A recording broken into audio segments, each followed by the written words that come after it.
ने बादल और बारिश को करुणा में ढाला। महावाणी स्मरण का आयोजन। मेघराग के विलक्षण अनुरागी और अमर गायक महाकवि आचार्य जानकी वल्लभ शास्त्री ने बादल और बारिश के माध्यम से करुणा, संवेदना, हरियाली, जिंदगी और संजीवनी को बचाने का आह्वान किया है। महाप्राण निराला से बादल पर रचना लिखने की प्रेरणा लेकर आचार्य श्री ने 50 से ज्यादा मेघ गीतों का सृजन किया, जो उनके गीत संग्रह मेघ गीत में संकलित है। आचार्य जी ने मेघ के माध्यम से समय की विसंगतियों, सामाजिक विद्रूपताओं और राजनीतिक चरित्रों पर आक्षेप किया है। जागरण और चेतना का संदेश मेघ के माध्यम से देते हुए आचार्य श्री ने बादल और बारिश को बिंब प्रतीक तथा उपमा उपमेय के रूप में भी अपने गीत और कविताओं में प्रयुक्त किया है।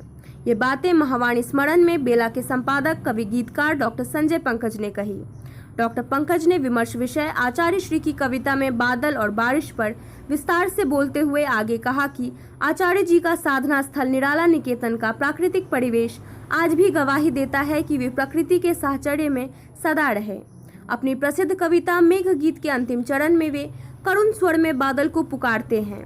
महाकाव्य राधा में प्रकृति अपने पूरे ऐश्वर्य के साथ प्रस्तुत हुई है।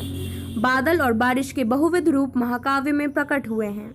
शास्त्री जी मूलतः प्रकृति और करुणा के अमर गायक हैं। इसी के आलोक में सत्य और प्रेम के दर्शन भी निहित हैं।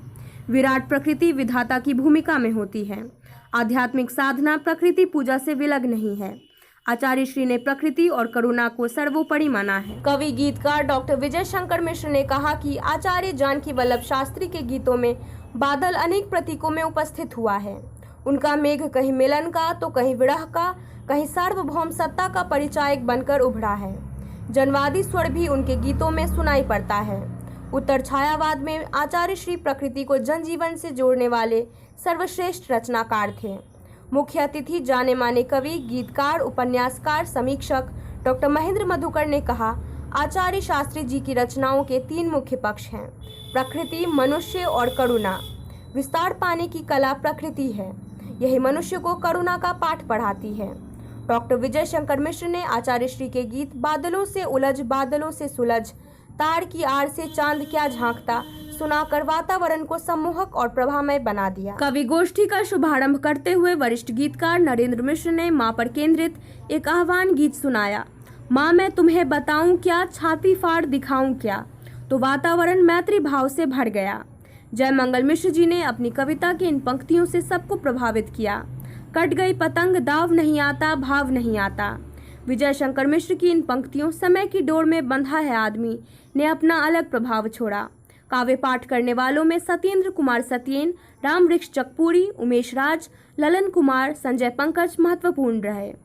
इस आयोजन में स्टेट बैंक के अवकाश प्राप्त पदाधिकारी विभूति प्रसाद ने भी अपने भाव प्रस्तुत किए और अंत में धन्यवाद ज्ञापन करते हुए जय मंगल मिश्र ने कहा कि कोरोना काल में भले ही ऑनलाइन आयोजन हुआ, लेकिन कोई भी महीना बिना आयोजन का नहीं रहा। तमाम लेटेस्ट खबरों को सबसे पहले देखने के लिए सब्सक्राइब करें डिजिटल न्यूज़ 20।